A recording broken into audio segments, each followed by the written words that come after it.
नमस्कार, आप देख रहे हैं फाइनल रिपोर्ट। मैं हूं आपके साथ विवेक चांदेल। खास शो में हम आपको दिखाते हैं दिन भर की हर बड़ी खबर, जिस खबर पर होनी चाहिए आपकी नजर। राजनीति से लेकर कूटनीति के मैदान तक, खेल के मैदान से युद्ध के मैदान तक, हर वो खबर जिसकी फाइनल रिपोर्ट आपके लिए जरूरी है। तो चलिए देखते हैं फाइनल रिपोर्ट।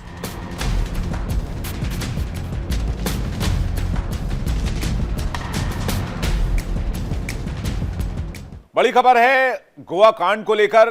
दिल्ली की कोर्ट से लूथरा ब्रदर्स को राहत नहीं मिली। पुलिस से अग्रिम जमानत याचिका पर अब जवाब मांगा गया है। बर्च बाय रोमियो लेन के मालिक लूथरा भाइयों को कोर्ट ने अग्रिम जमानत देने से इनकार कर दिया है। सेशंस कोर्ट में आज इस मामले पर सुनवाई हुई। साथ ही पुलिस से अग्रिम जमानत याचिका पर जवाब तलब किया गया है।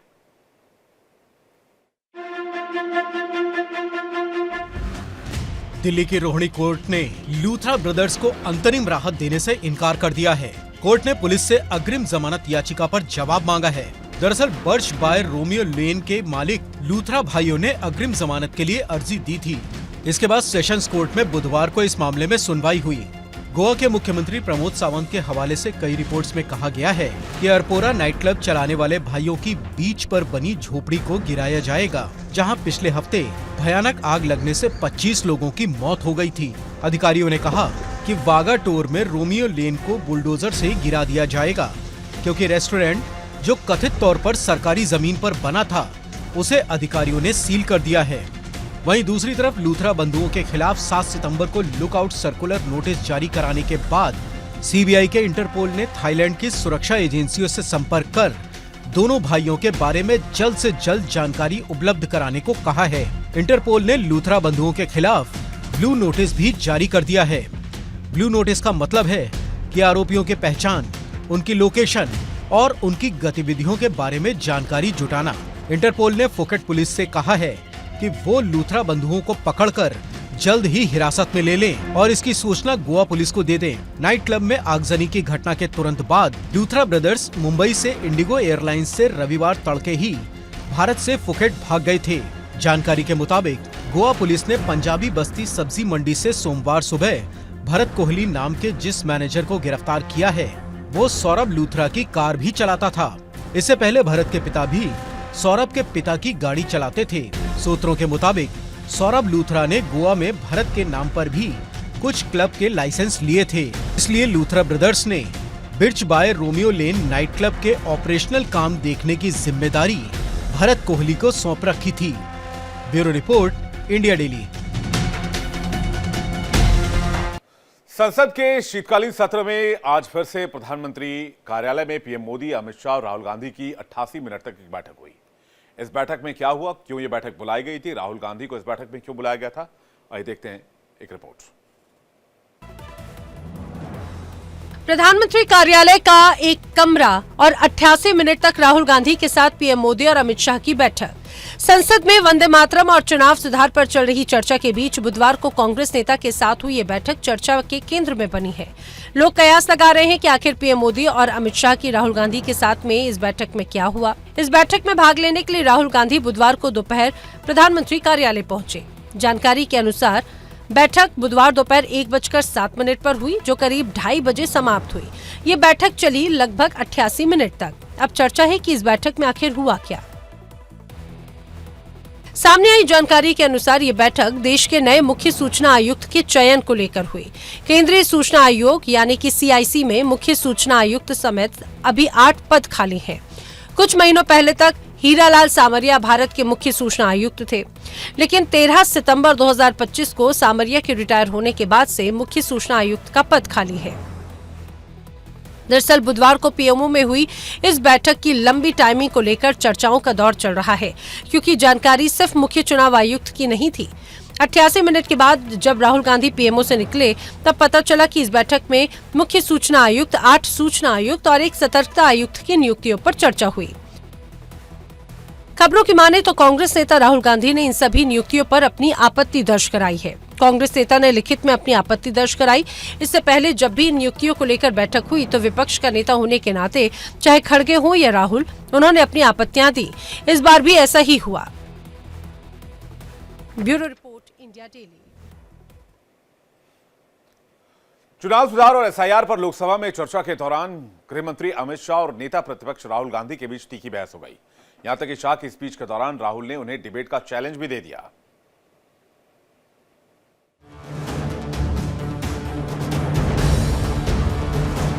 संसद का शीतकालीन सत्र जारी है और इस दौरान सदन में जमकर हंगामा भी देखने को मिल रहा है। साथ ही पक्ष और विपक्ष में जमकर बहसबाजी हो रही है।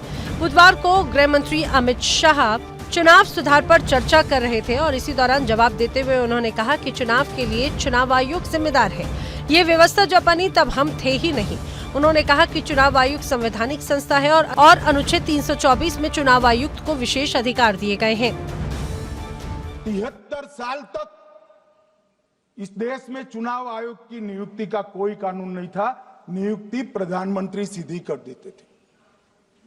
और मान्यवर, मैं आज ये पूरे देश को बताना चाहता हूं कि टोटल अब तक जितने चुनाव आयुक्त हुए और जितने मुख्य चुनाव आयुक्त और चुनाव आयुक्त, ये सभी इसी प्रकार से। अपने भाषण में अमित शाह ने कहा कि चुनाव सुधार पर चर्चा से बीजेपी के लोग भागते नहीं हैं। इस पर सदन में विपक्ष के नेता राहुल गांधी अपनी सीट से खड़े हुए और शाह से कहा कि मैं आपको चैलेंज करता हूं। इस पर अमित शाह ने कहा कि 30 साल से विधानसभा और लोकसभा से चुनकर मैं आ रहा हूं। मुझे संसदीय प्रणाली का लंबा अनुभव है। विपक्ष के नेता महोदय कहते हैं कि पहले मेरी बात का जवाब दीजिए। नरेंद्र मोदी सरकार बनने के बाद आज तक कांग्रेस पार्टी ने चुनाव आयोग को एक भी चुनाव सुधार का प्रपोजल नहीं दिया। मान्यवर, ये कई बार मिलने गए हैं। मैंने उनका प्रेस कॉन्फ्रेंस भी देखा है। उनका प्रेस कॉन्फ्रेंस था चुनाव प्रक्रिया के अंदर उनका जो डिस्प्यूट है वो ऑन गोइंग इलेक्शन में इसको रजू करने का। चुनाव सुधार जो होता है, चुनाव के पहले चुनाव के नियम जो तय होते हैं, इसके लिए सभी दलों को बाकायदा पत्र लिखा जाता है और कोई मांगे तो उसको समय भी देना पड़ता है। इस पर राहुल गांधी ने कहा कि ये डरा हुआ, घबराया हुआ रिस्पांस है।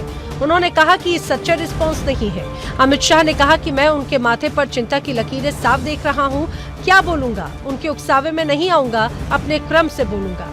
अंत में अमित शाह ने विपक्ष पर निशाना साधते हुए कहा कि हम लोगों की पौनी जिंदगी विपक्ष में चली गई है। हमने कभी चुनाव आयोग पर आरोप नहीं लगाए, लेकिन आजकल एक नया पैटर्न चल रहा है। ममता जी ने आयोग पर आरोप लगाए, स्टालिन जी ने आरोप लगाए, राहुल गांधी, खड़गे ने, तेजस्वी, अखिलेश यादव, हेमंत सोरेन, फिर भगवंत मान ने भी आरोप लगाए। उनकी तरफ से कहा गया कि पहले ये परंपरा सिर्फ कांग्रेस में थी, अब पूरे इंडिया अलायंस में नजर आती है। Bureau report, India daily. चुनाव सुधार और एसआईआर पर लोकसभा में चर्चा के दौरान बुधवार को गृह मंत्री अमित शाह और नेता प्रतिपक्ष के बीच बहस की खबर तो आपने देख ली, लेकिन इसके साथ साथ सदन में काफी हंगामा भी हुआ और सदन को लेकर काफी ज्यादा गर्माहट भी बनी रही। यानी कि एसआईआर का मुद्दा फिलहाल अभी सदन के अंदर ठंडा पड़ता नहीं दिख रहा है और इस लड़ाई को विपक्षी पार्टियां आगे ले जाना चाहती हैं। अगली खबर गुजरात से। गुजरात के सूरत शहर के पर्वत पाटिया इलाके में राज टेक्सटाइल मार्केट में बुधवार को ऐसी भीषण आग लगी जिसे बुझाने के लिए फायर ब्रिगेड अधिकारियों के पसीने छूट गए। 20 से ज्यादा गाड़ियां मौके पर बुलानी पड़ी, लेकिन आग के कारणों का पता नहीं चल पाया।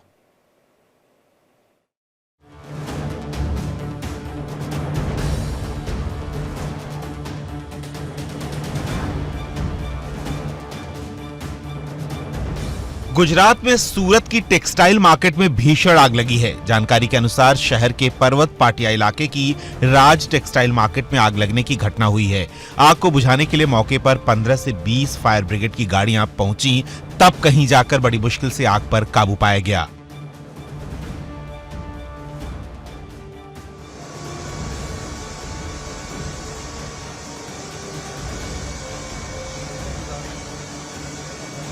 सूरत के चीफ फायर ऑफिसर बसंत पारिक ने बताया कि आग बुझाने के लिए करीब 20 से 22 फायर टेंडर मौके पर पहुंचे।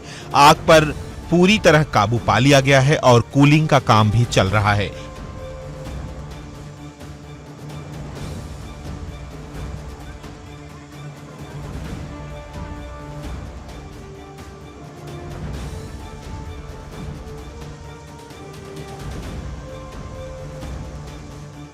3 फायर स्टेशन है, वहां से गाड़ियां भेजी थी यहाँ पे, Dumbal fire station, Dindoli fire station, Maan Darwaja fire station. यहाँ जब अधिकारी कर्मचारी पहुंचे यहाँ पे तो उन्होंने देखा कि पूरा मार्केट जो है उसमें स्मोक था, डेंस स्मोक था, और 3rd फ्लोर पे, 5th फ्लोर पे और टॉप फ्लोर पे फ्लेम थी। और आग बड़ी होने की वजह से, विकराल होने की वजह से ब्रिगेड को डिक्लेयर किया और तमाम गेट से करीब 20 से 22 फायर टेंडर यहाँ पे पहुंचे। सभी ने जो BSF की मदद से अंदर घुसे और उसकी मदद से फायर फाइटिंग की। करीब 4 कलाक के बाद में अभी पूरी तरह से आग काबू में है। फिलहाल वेयरहाउस में घुसना मुमकिन नहीं है और अंदर बहुत सारा सामान है। कूलिंग का काम चल रहा है, इसमें थोड़ा समय लगेगा। करीब 100 से 125 फायर ऑफिसर और कर्मचारी इस काम में लगे हुए हैं। आपको बता दें कि कपड़ा मार्केट होने की वजह से आग पर काबू पाने में ज्यादा वक्त लग गया। आग बुझाने के दौरान दमकल विभाग के 2 कर्मचारियों को हल्की चोट भी लगी है, जिन्हें इलाज के लिए नजदीकी अस्पताल में भर्ती करवाया गया। दोनों की हालत स्थिर बताई जा रही है। आग के कारणों का अभी तक पता नहीं चल पाया है। आग टॉप फ्लोर पर लगी और तेजी से ऊपरी हिस्से में फैलती चली गई। फायर ब्रिगेड के पास में कॉल आता है, जैसे आके फायर ब्रिगेड अपना स्थल संभालती है और उसके बाद में लगी हुई है युद्ध स्तर पर 2-2 क्रेन। आप देख रहे हो 14-14 माले के ऊपर क्रेन काम कर रही है। लेकिन ये क्या है, सिंथेटिक आइटम है, लाइक्रा जो बोलते हैं उसका, लाइक्रे का कपड़ा, एकदम पेट्रोलिक आइटम होते हैं वो, और उसके अंदर 200-200, 300 मीटर के कपड़े का एक रोल होता है। और वो आग पकड़ गया और पूरा भंडार भरा हुआ था पार्टी का, और बड़ी भयंकर आग है, उसमें कोई संशय नहीं है। स्टार्टिंग में 2 घंटे में काबू पा लिया था, लेकिन उसके बाद में वो लाइक्रा में आपको बता रहा हूँ पेट्रोलिक आइटम है, मोटा होता है, 200-200, 300 मीटर के कपड़े वो रोल होता है, तो उसमें वापस भड़क गई। आग कैसे लगी इसकी जांच जारी है। Bureau report, India daily. UP के वाराणसी में एक युवक ने पत्नी की बेवफाई से तंग आकर मौत को गले लगा लिया, लेकिन मरने से पहले उसने एक वीडियो रिकॉर्ड करके अपना सारा दर्द बयां किया और गुनहगारों के खिलाफ कार्रवाई की मांग की है। यूपी के वाराणसी में युवक ने पत्नी की बेवफाई से तंग आकर मौत को गले लगा लिया। घटना लोहता थाना क्षेत्र के बनकट गांव की है। मंगलवार सुबह 28 साल के राहुल मिश्रा ने अपने घर में फांसी लगाकर जान दे दी। खास बात यह है कि मृतक राहुल ने कुछ साल पहले ही लव मैरिज की थी। मरने से पहले मृतक ने एक वीडियो भी बनाया है जिसमें उसने पत्नी की बेवफाई का दर्द बयां किया है। अब ये वीडियो सोशल मीडिया पर जमकर वायरल हो रहा है। वीडियो में राहुल कह रहा है कि उसकी पत्नी के शुभम सिंह डेंजर से अवैध संबंध है। मैं आत्महत्या करने जा रहा हूं, जिसकी पूरी जिम्मेदारी मेरी पत्नी प्रेमी शुभम और सास होगी। सुनिए शुभम ने अपने वीडियो में क्या कहा। मैं अपने भाई से बहुत प्यार करता हूं, मैं जीना चाहता था। मैं आज सुसाइड कर रहा हूँ। मुझे नहीं पसंद मेरी वाइफ किसी और से बात करे।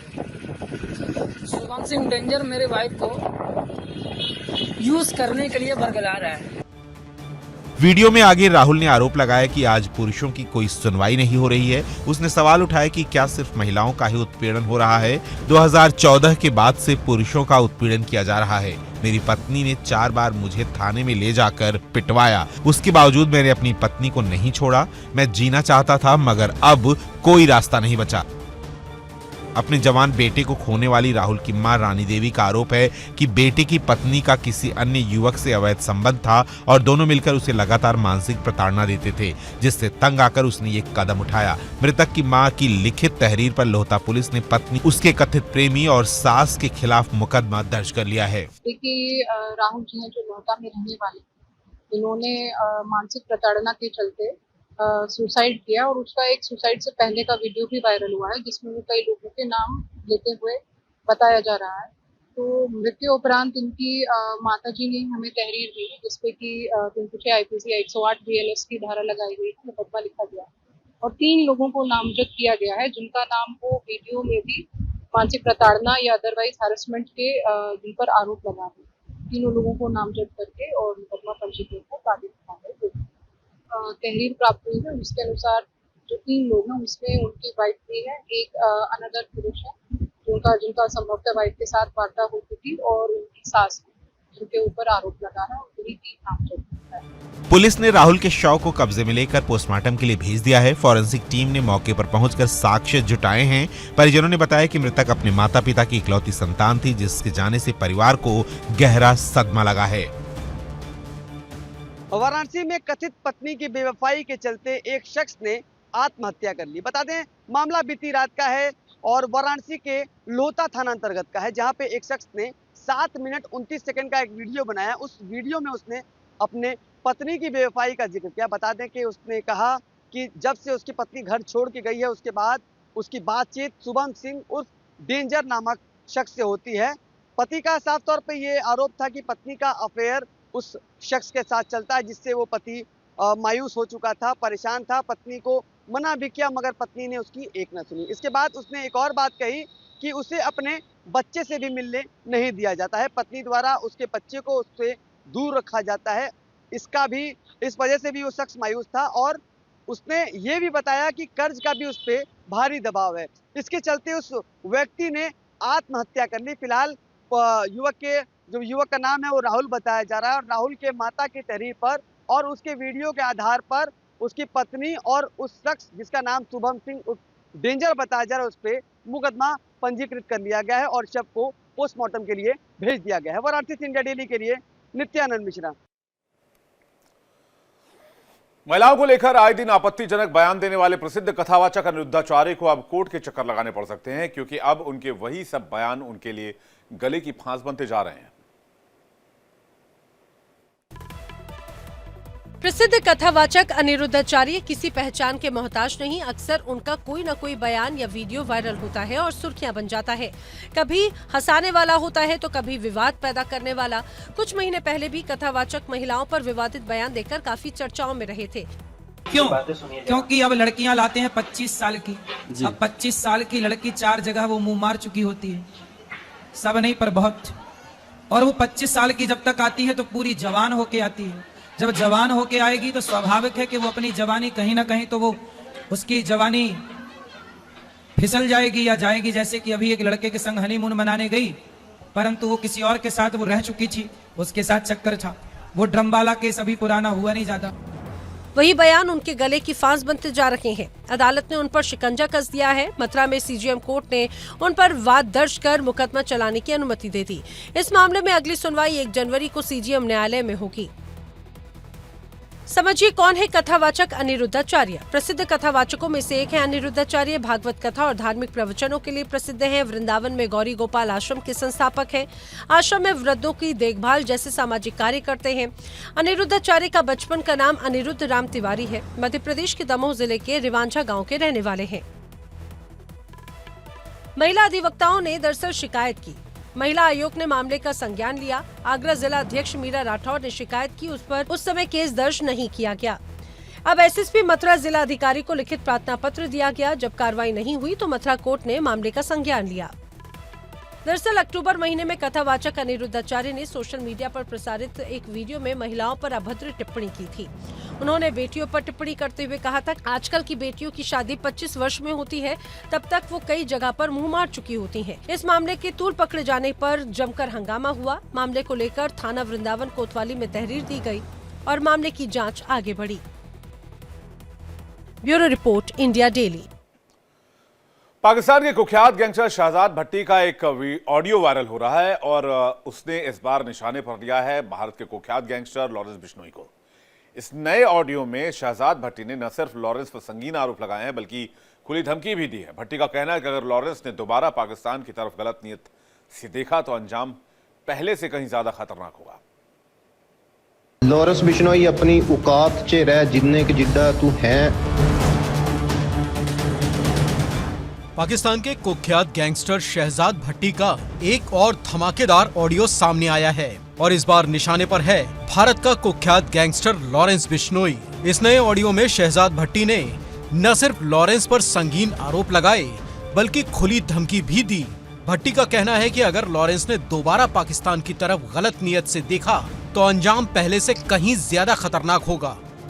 ठीक हो, मेरा नाम शहजाद भट्टी है ਤੇ ਮੇਰਾ ਇੱਕ ਛੋਟਾ ਜਿਹਾ ਮੈਸੇਜ ਹੈ ਕਿ ਨਾ ਤੇ ਮੇਰਾ ਇੰਡੀਆ ਦੀ ਕਿਸੇ ਪਬਲਿਕ ਦੇ ਨਾਲ ਮਸਲਾ ਹੈ, ਨਾ ਕਿਸੇ ਏਜੰਸੀ ਦੇ ਨਾਲ, ਨਾ ਕਿਸੇ ਗਵਰਨਮੈਂਟ ਦੇ ਨਾਲ। ਮੇਰਾ ਮਸਲਾ ਹੈਗਾ ਸਿਰਫ ਇੱਕ ਲੌਰੈਂਸ ਬਿਸ਼ਨੋਈ ਦੇ ਨਾਲ, ਜਿਹੜਾ ਆਪਣੇ ਆਪ ਨੂੰ ਕੋਈ ਗੈਂਗਸਟਰ ਸਮਝਦਾ ਹੈ ਉਹ ਕੁਝ ਵੀ ਨਹੀਂ।